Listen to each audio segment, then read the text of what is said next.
the place, rock the place, rock the place, rock. What up, friends? I'm that guy, Joe.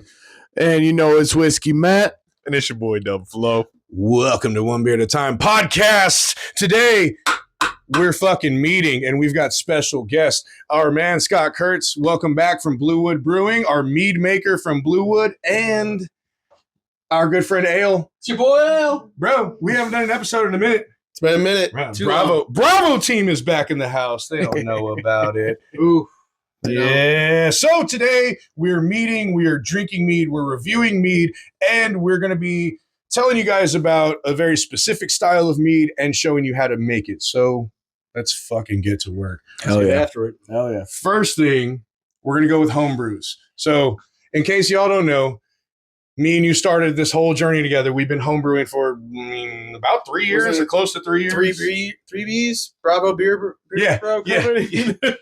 So what did we start with? I can't remember. we got this is actually the first recipe idea I ever had, but it's just very refined now after a few years. So this is my spiced apple cider mead batch, and I used let's see, so that we can be technical about it. I'll tell you guys what's up. So I've got 4 different types of apples in this thing. I've got wine yeast.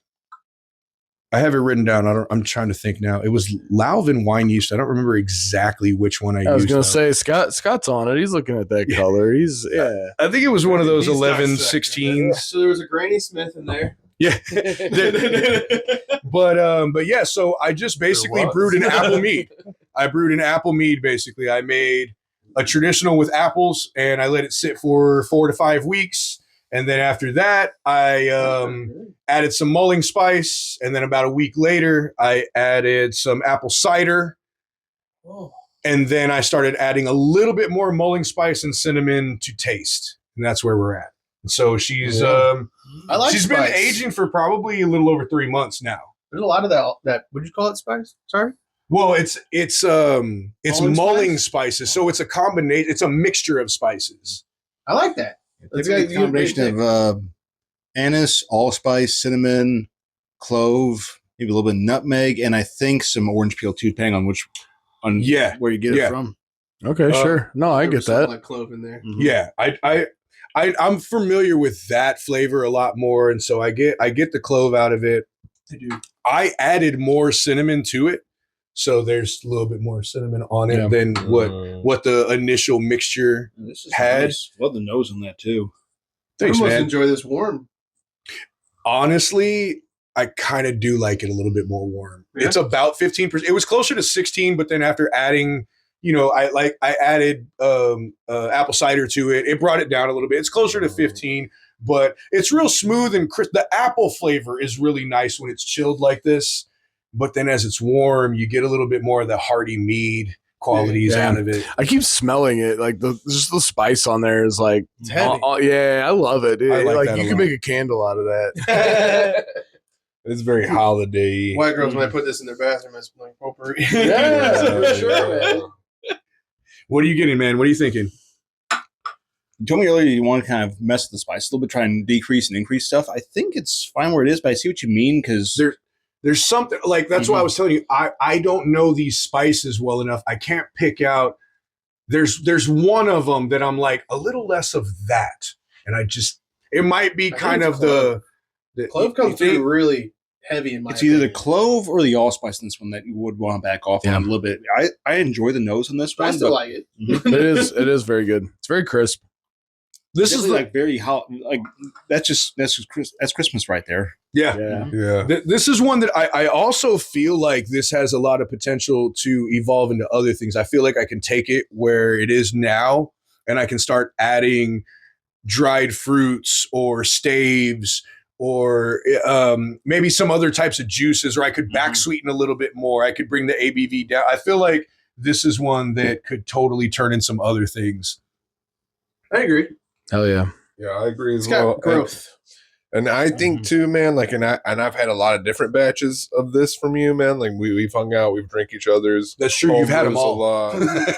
Crazy. Like, I definitely think there's some other that you've met in the middle a little bit more. On this one, the spices overstep the apple a little bit, man. Yeah. They kind of outshine it a bit, you know. Yeah. Where in previous ones you've had where they kind of met perfectly in the middle, man. So That's what I was trying to you've say. definitely hit it more on the nose other times. Not that this isn't good. Well, this but- is the first time I've tried to go raw from scratch. Instead of just using a spiced apple cider and I just pour that in there and I'm like, hey, there's the That did work spices. at one time. It does work. It works well. This time I went a little bit more ambitious and I was like, let me spice it myself. Right. So obviously people produce spiced apple ciders and they sell them for a reason. So they got recipes down. This is my first attempt Right. at trying to get that same balance. But I definitely know exactly what you're talking about because Yeah. so part of me feels like maybe use more apple. If I'm not going to use so much apple cider, maybe use more apples and get more of that apple flavor. I only use more apple or use some different acids in there too, kind of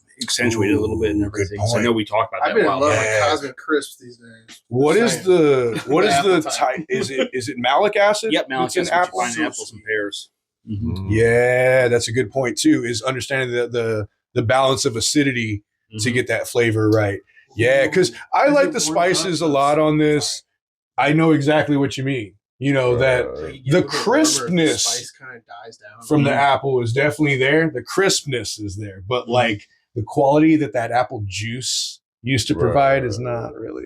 Yeah, it's all right though. It's a journey. It's a process, and I do feel kind of proud of this one. I put more It's attention to detail. Into I think you this should. batch It than, is good any overall. other. Yes, Thanks, man. And you're not as much of a mead drinker. not as much, So but I I like your do like. perspective Yeah, on it. I gotta say, letting it warm up a little bit, Yeah. you get a lot more apple. Right. Okay. yeah. Well, we'll let it sit here for a little while and Yeah, we'll then see we'll have some what more. it does. We'll get a little more Yeah. apple in like 15, For 20 sure. minutes. Absolutely. So let's move on to yours, brother. Oh, yeah? Tell us what you got to tell us about your batch. Now, that's not the mystery the bottle, mic. right? Take the mic. So when I was trying to make this mead, I was going for a peanut butter and jelly mead was the overall goal, but I knew I had to make them separate.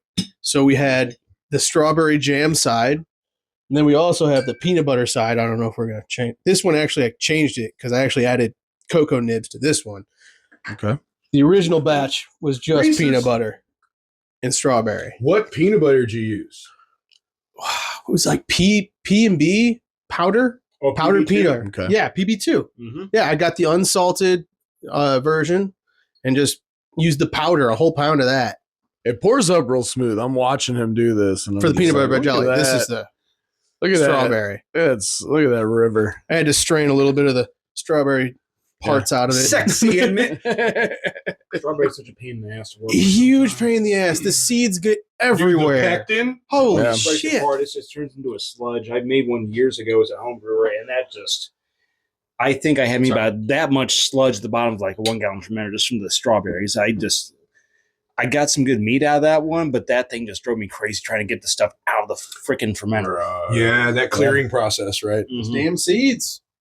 And strawberry is such a hard flavor to dial in, man. Exactly. Like we were talking about with peach earlier, man. Strawberry is so hard to hone, and then you got to watch out for those seeds too, man. Because like real fresh ones, thought I had a lot of tartness, a lot of tannin.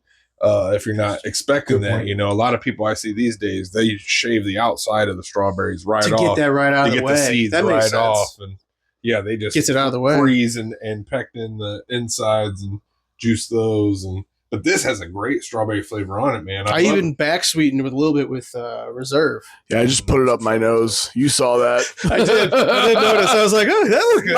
I was trying to smell it, and I was too focused on what Dub was saying, and I damn, put it that nose right is up good. my fucking nose. How's the snort feel? Clean. It smells great. Honestly, I'm gonna have that smell on me all day now. I like how the nose is kind of faint on the strawberry side.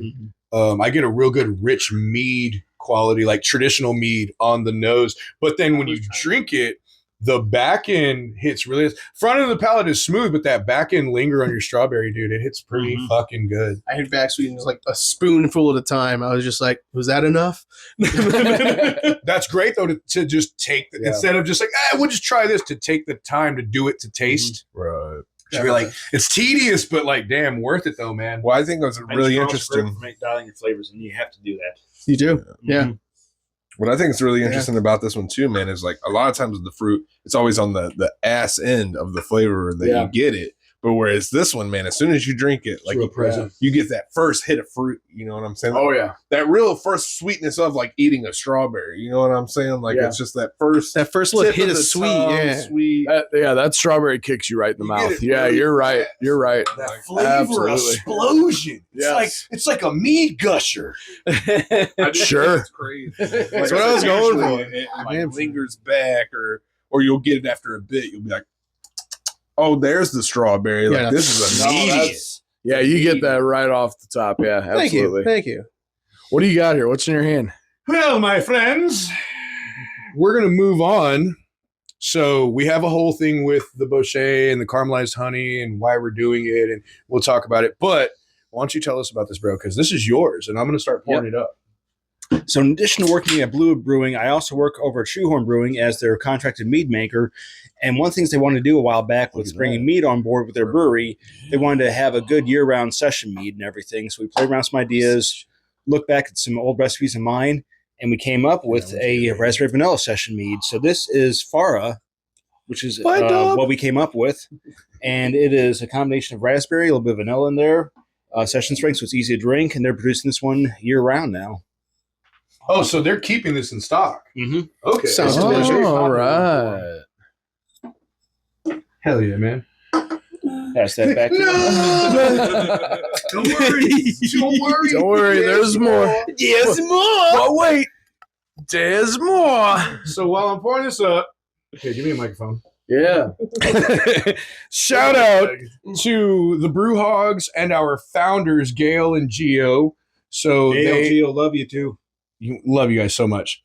So that, I mean, it's part of the affiliation and like how and why we're here. But they had a benefit event that we went to, and it was really cool that you had a basket to bring out from Shoehorn. And so it was silent auction, and your basket was on the table with not just these, a delicious pie mint that you made at Bluewood that we don't have today, but I made a good one. some caramelized honey. You did make a really good. That last one was very good. I drank that so fast. This caramelized honey as well. So we saw that in that auction, and when Dub got there, I was like, I don't give a fuck. We have to make sure that we win this basket.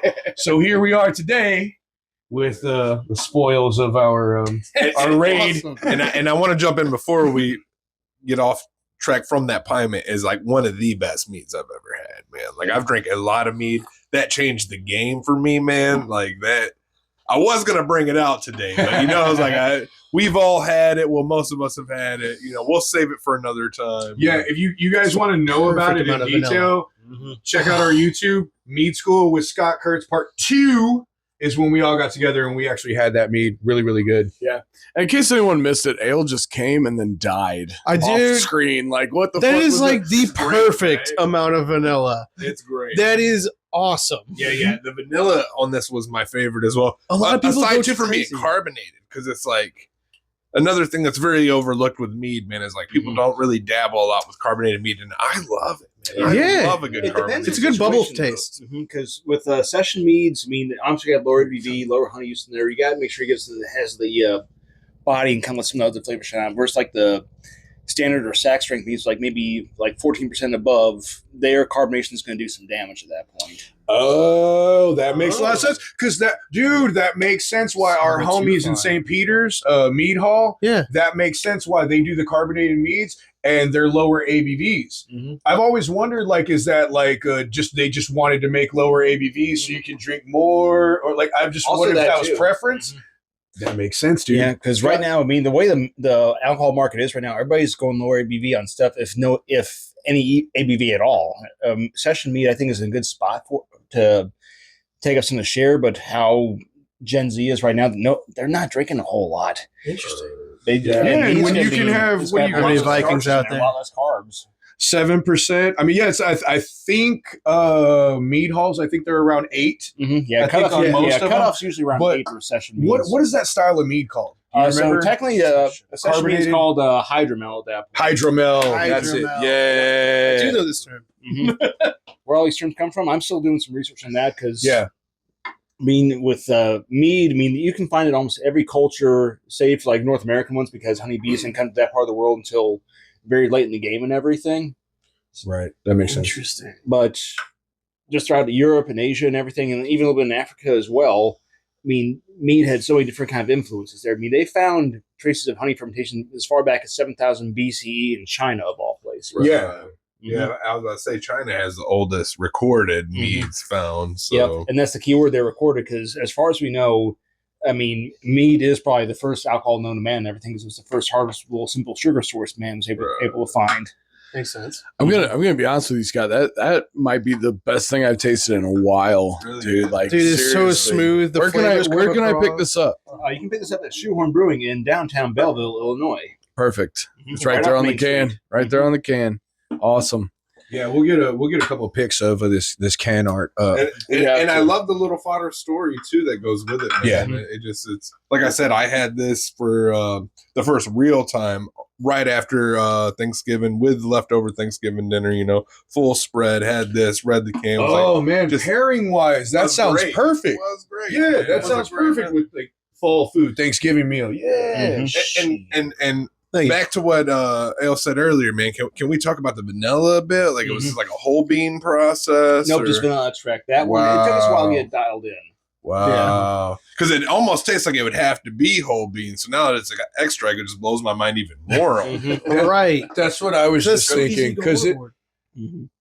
it 'Cause you tastes had to be like pretty precise with that. Yeah, we were using like right? small little, like 1 milliliter droppers and really dialed in with some bench testing. and everything. wow. How big was the batch? So these batches, when I started doing it for them, when we were really fine tuning stuff, they're about maybe 2.5 or 3 barrel batches. I think they're doing close to 5 now, possibly. Damn, dude. So that's some meticulous refining. Yes. Yep. I love Beautiful. that. See, Once but we found the amount that they just made sure they wrote down everything, and they took over full production of it, and it's just been off to the races. This is one they struggle to keep it on tap. It's just it goes that quickly. that's Science. Well, hey, I'll tell you what, man. This is one of the biggest fuck yeahs I've given, and I'll out give of that a all the fuck fuck yeah. yeahs that I've ever It's a great given. fuck yeah, We'll yeah. skull to that. Skull. Fuck yeah, skull. Prost. Does this require a specific aging process? Nope. This one just standard mead fermentation, everything. This I think they wrapped up maybe about maybe 6 to 8 weeks at most. I think. Okay, cool. It's So quick it's a turnaround smooth as well. turnaround. Yeah. Mhm. Oh, that's a quick one. Very That's a nice. young one. Very nice. I love that. I love it. All right. This has been a damn good meat flight. Oh, very yes. nice. Well, as we slowly start to transition into the next phase where we're gonna get some video clips and a little bit of content for you guys to understand our mead making process.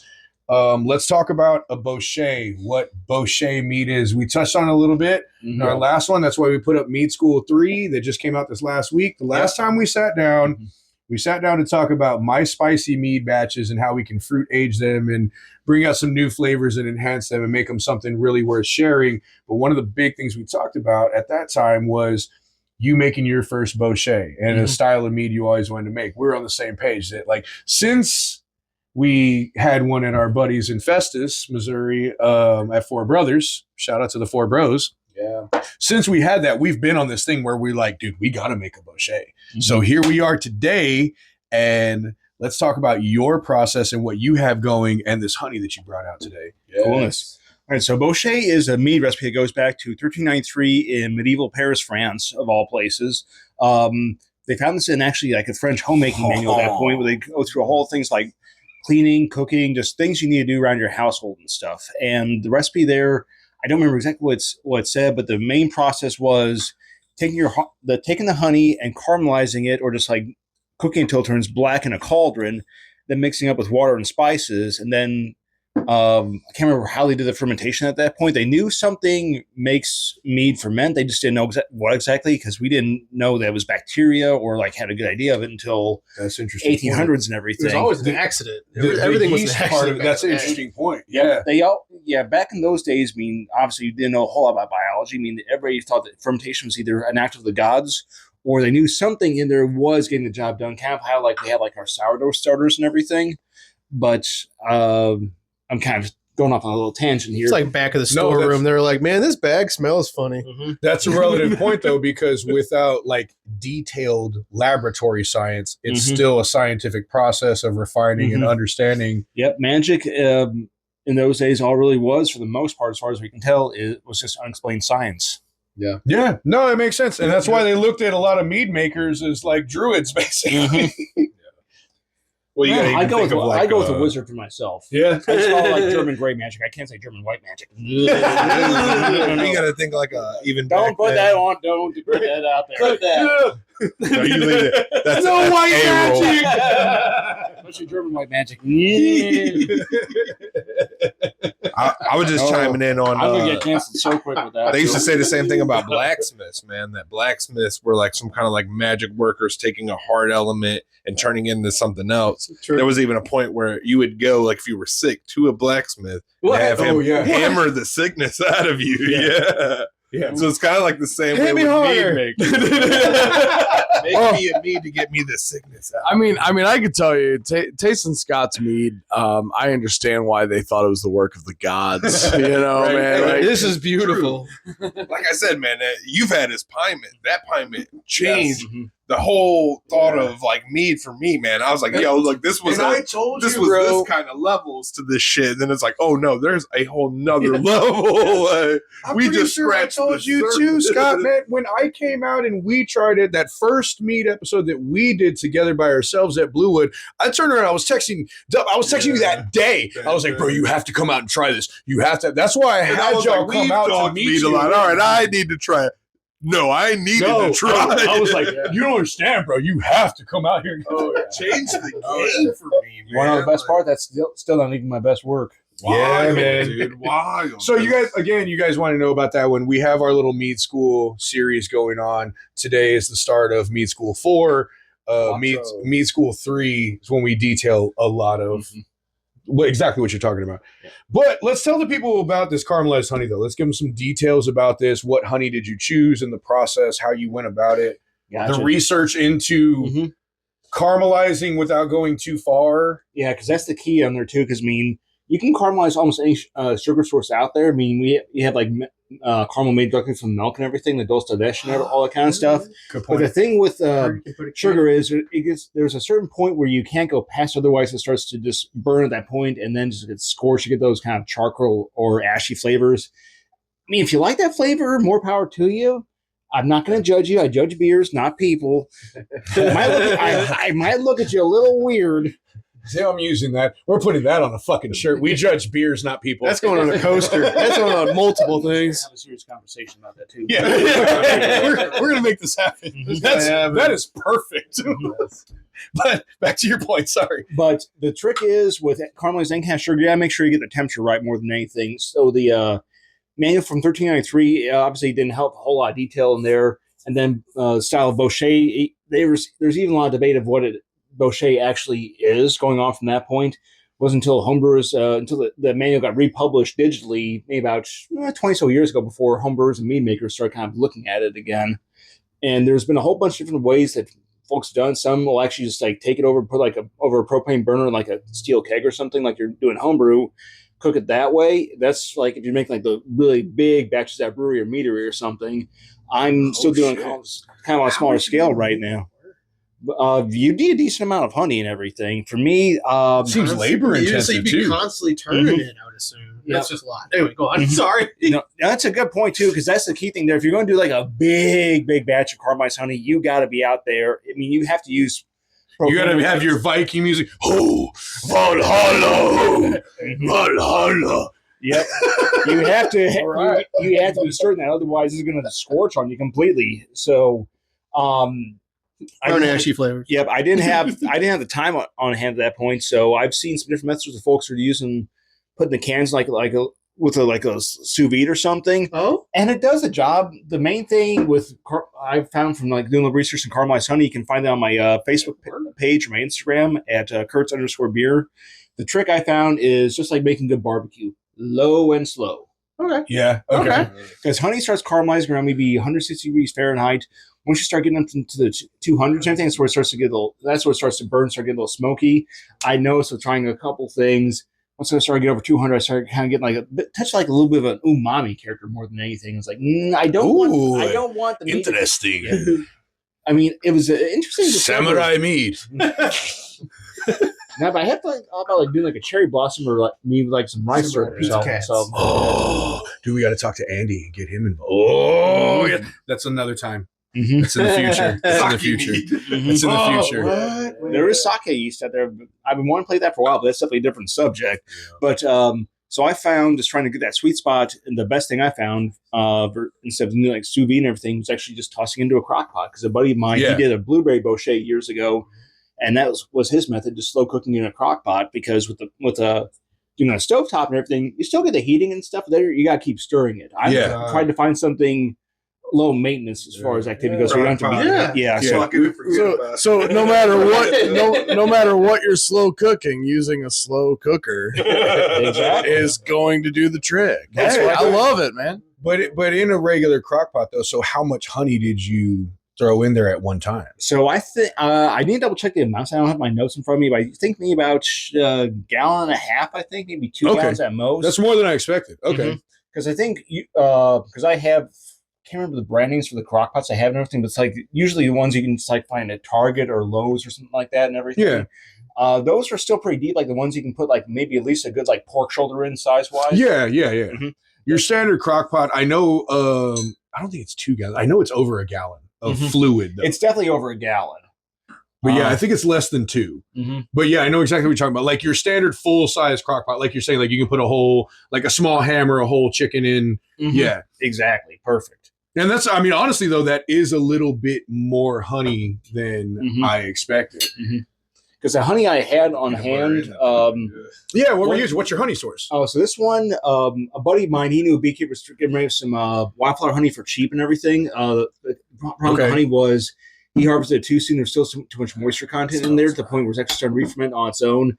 Obviously, I can't use that. I can't use that for commercial batches because there's a wild bacteria in there. That's not going to be safe. Dude, variables, you don't think about that. Yeah, dude, it started its own natural fermentation. Mm-hmm. You can't fully control that. You have to mitigate that shit. Mm-hmm. So I have honey here that I can't use for like a commercial fermentation or something that I'm going to put in a product that I'm going to sell. What am I going to do with it? Aha! I'm going to caramelize it. Yeah, dude. Bacteria out of it. Okay. Yeah. Okay. Yeah. Dude, that's what you have here? Yep. Did we show, like, can you hold that up and show? I mean, look at it. Yeah. You know what honey looks like, and this is definitely open the big bucket. Show him what honey looks like, because I want to get a little bit of that color as it drips back down. Too. It's almost like syrup, almost like maple syrup dark. You know, like here. Let's pass it around. Let's get into this a little bit. You know, take one. You cannot love mead and be a real mead maker unless you truly love honey. Love the color. I have been a big fan of honey as a superfood and for its medicinal qualities for at least a decade before I really got into mead at all. So, I mean, it's appropriate. We got to experience. I can already kind of smell. There's almost like a barley-esque smell to it. Like, yeah, because I've shared the honey by itself with a bunch of friends, and I get all kinds of great feedback on there. I get like, they can definitely tell it's like a caramelized flavor in there. Other folks are just getting like a little bit of butterscotch. Myself personally, I get bananas Foster on this. Okay. I can see the bananas. Yeah. Oh yeah. The Foster. Yeah. So what's wild is that you get like a barley-y smell almost. But it's still super sweet. Mm-hmm. Like it's almost sweeter almost. Mm-hmm. Like it's caramelized at that point. Yeah. I feel like it's not so much sweeter, but it's richer. Yes, a richer depth flavor. Bold. Like that's further than it elevates the sweetness. It's not sweeter, it's just elevated sweetness. Yeah. The fun part was to share this folks who aren't mead makers and everything. I can just because a lot of my friends they do a lot of baking, cooking stuff. I could see them tasting it, smelling it. All of a sudden, I see the light bulbs just going off in their heads, and it's all like, we can make this. We can make this. One friend suggested making a pecan pie with this. Another friend suggested basting some meat with it and everything before tossing a cooker. Some ribs with that? Yep. Oh, shit. Just making a quick glaze, man. Just like a quick chicken glaze. No, it sounds like, Or you could add herbs. all right, Add some fruit citrus. Splash of teriyaki, splash of garlic and ginger. What are we doing right here over again? chicken. Wait a minute. Is this meat or after we brew the bochet, we're gonna do a stir fry segment. Or actually, one friend came up with a great idea. Sticky buns or cinnamon. Oh, shit. Hell yeah. Oh, we're definitely gonna have some sticky buns by the end of the We're night. gonna be sticking some buns. By the time we're done here, few buns are getting sticked, if you know what I mean. My buns are I already didn't know that was sticky. that kind of You're like, who stuck my buns? Butt sex. Boy, this went off the rails quick. My buns are stuck Welcome before to the One bun. Beer at a Time podcast. We're not gay, but Roll the it's- we're 70s not a porn little bop gay. music. Is it really 2026? I mean, come on, we're all living. Yeah. $20 is $20. Agreed. You're like, I'm gay for the right price, and $20 is $20. You train jiu-jitsu, I train jiu-jitsu. We both know that's a little gay. Yeah, man. I mean, you It's know. a lot of grabbing. Hey, look, man, caramelized honey's caramelized honey. They used to call it your feminine side, and now we're just going to call it for what it is. And hey, I think I'm okay with it. We're all meat makers. I'll We're jump all on it. brewers. Hey, We used to call it doing something strange for some change. Now we call it doing something strange for some bochet up. Change for bochet. Guys, this is great. This is a great Yes. flight. is good. Dude, This is good. Thanks for coming over and guiding us through this, bro. Hey, No thanks problem, for coming dude. out, man. I'm excited to do this. I think we should cut this and wrap this right here, and let's make Sounds a bochet. We are about to get into it. We'll get you guys little clips and whatever. We'll show you some stuff, but yeah, we're gonna make some mead. Let's do it. Down. Let's do it. Fuck yeah. Dude. It's time to brew some meat. Skull, salute, all of Yes. those things. All of those. I'm empty. No, my glass has bad juju. So. Yeah, so I'm Got me. You got shot. I'm down. I've been hit. Well, that whiskey too. Skull, bro. man. Been hit. Oh shit, just a tad. Just a nip. You driving? Yes. I'm about to head out. Yeah. Friends, one beer at a time. Tune in, stay with us, follow Yes. us, like, share, subscribe, all those things. All of them. We'll be back soon.